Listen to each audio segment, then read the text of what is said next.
G'day folks, Rod from My Water Filter here today, and what we're going to do is just have a look at the installation of the Doulton Ultracarb twin benchtop water filter with sediment protection. Okay, so what we like people to do is have a look at their water filter when it first arrives to their home. Okay, so I'm just going to go through the prompts of what I would do if this arrived at my home and what we'd like you to do here at My Water Filter. So the product's arrived, I've unboxed everything and I've got it sitting here on the sink, and we want to connect it up and get some fresh filtered water flowing. Okay, so the first thing we do is just have a look at everything and just make sure that nothing's broken, that it's all in good condition, and it's made the journey with the couriers in one piece, and it's good to create some good water for us. Okay, so generally what I like to do is get a towel or a tea towel and just lay it out on the bench top. It just gives you something to work off. It's a bit quieter and padded. All right, so here we go. Now we'll just lay him over, is the best way to go first.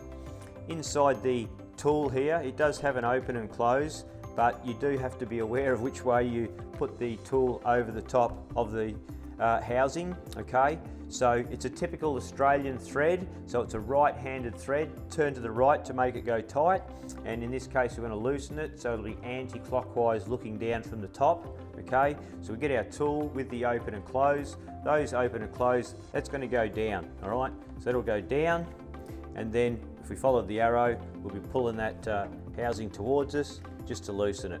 You're only going to take it a little bit. Once it's cracked like that, it's loosened, and we'll loosen both of these housings at the same time so that we're good to go. Okay, so what we're doing is we're just going to take the cartridge out and have a quick look at the cartridge and make sure there's no damage to it. This first pre-filter here, this is a Polyspun sediment cartridge. I really don't expect too many dramas here with this. They're very strong and solid and good to go. Okay, so we're just giving it a squeeze, making sure everybody's happy, and we're good to go there. All right, once we've inspected the pre-filter cartridge, the sediment cartridge, I'm going to put the housing straight back on. There's nothing else that we have to do in here, and even when it comes to flushing, no need to flush that cartridge. This one here in the second position, this is the Doulton Ultracarb cartridge. So this is the motor, you might say, in this machine here. Okay, so fantastic cartridge, been around hundreds of years, but it still can get damaged in the delivery process. So we're pulling this cartridge out. Try not to touch the ceramic part or the cartridge itself. Keep your hands on the end, or wear some plastic gloves, even better. And what I'm doing now is I'm just casting my eyes up and down this cartridge, just making sure that there's no cracks. If there's any visible cracks on here, you will see them very, very easily. They do tend to stand out. Could be a bit of white powder on there from when the ceramic was ground, but that's nothing, it'll wash off easily, no worries at all. Just check the washers on the end, it's good to go, and we're looking pretty happy. Just give it a screw from end to end. That's good and solid, it's made the journey well, and we're good to go. Okay, so we'll put him back in. You do need to treat these like an egg. If you drop it on the sink, it can crack and it will break, but as you can see, it's quite easy to do. Take your time and get the housing back on top, and we're good to go. Okay, put him on, do him up all the way by hand, slip our tool over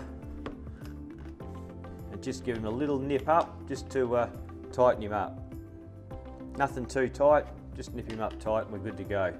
Okay, so we've had a look at the system, it's made the distance, there's no damage. If that cartridge was cracked, if there was a problem, please lay it down, take a photo with your mobile phone, send it to us immediately. Please do it within the first week. We do need to know, or we don't get insurance, nothing's covered. So get your product, inspect it, let us know how it's going. Okay, now we're happy that the water filter is ready to go, and we want to connect it up to our spout and get some good quality drinking water.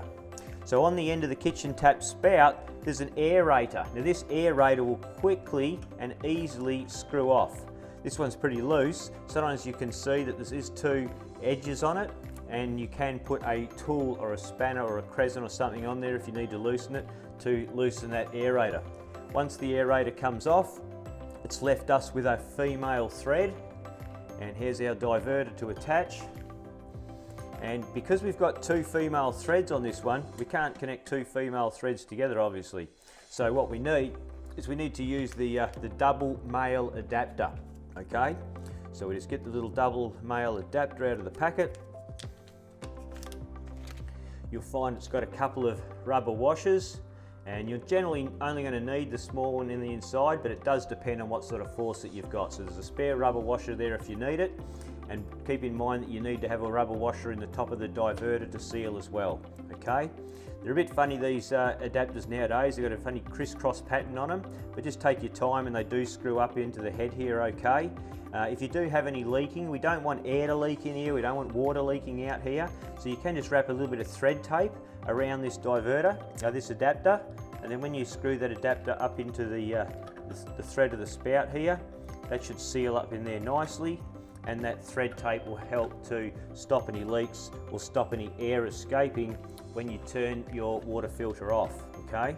Because we want to have an airtight seal all the way through the pipe into the water filter. So there's the adapter screwed on there now, okay? And as I say, I probably would put a little bit of thread tape around there if that was mine, but you can always screw them on quickly and simply like this the first time. And if she seals up with just the black rubbers, then we're laughing and we're good to go, okay?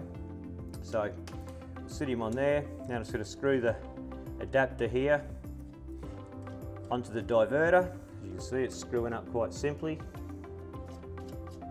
All right, get him there, tighten him right up nice and tight. Okay, now what I would do is I would use a tool, and I would make sure the adapter was tight into the spout thread, and the swivel here on the diverter is also tight. Get both of those up nice and tight, good seal there, and we're on our way for a good successful water filter.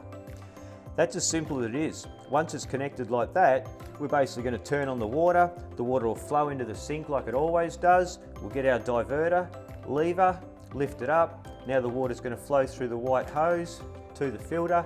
It'll take a minute for the pre-filter to fill, and then the water will flow over here into the Doulton Ultracarb. That'll fill up and the water will start to come out of the spout. Now, that's pretty much it. The filter's installed and it should work like a treat.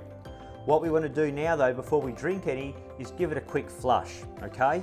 This is a pre-filter, it's just a nice sediment cartridge. There's no mineral, there's no dirt, dust, carbon fines, anything, not too much to wash out of this filter, nothing that's going to block the next filter, okay? So there's no need to remove the pre-filter. We've already inspected it earlier and it's all good to go, so nothing to do in the pre-filter. Here's the Doulton, and the Doulton is a good ceramic outer casing, but it's got carbon inside. So when you first turn it on, we are expecting to see black water come out of this spout, and that is the carbon in the water. So when you first turn it on, we're going to give this a flush for 5 minutes. All right, I'm going to flush both these cartridges together. If you had a alkalizer, fluoride cartridge, any specialty cartridges in this system, it would require a double flush. We would flush it twice, but no problem with the sediment. Through she goes. We're going to flush it for 5 minutes, collect the water, put it on the pot plants if you like, on the garden if you don't want to waste it. But now that we've got it connected up and we're ready to go, we just want to turn it on and flush it for 5 minutes straight at a full flow rate, okay? Once you've flushed it for 5 minutes, you're good to go. In the next 12 hours, overnight type thing, the carbon will activate inside the cartridge. Next morning when you wake up and come out to the kitchen, turn the filter on, just let it run for 3 minutes, give it a quick flush, and that's pretty much the end of your setup, and you're good to go. And then you can just enjoy beautiful filtered water for then through the next year, or whenever the cartridge might need some attention, whatever it may be. So any issues, give us a call. Always here to help out and happy to do so. So thank you very much.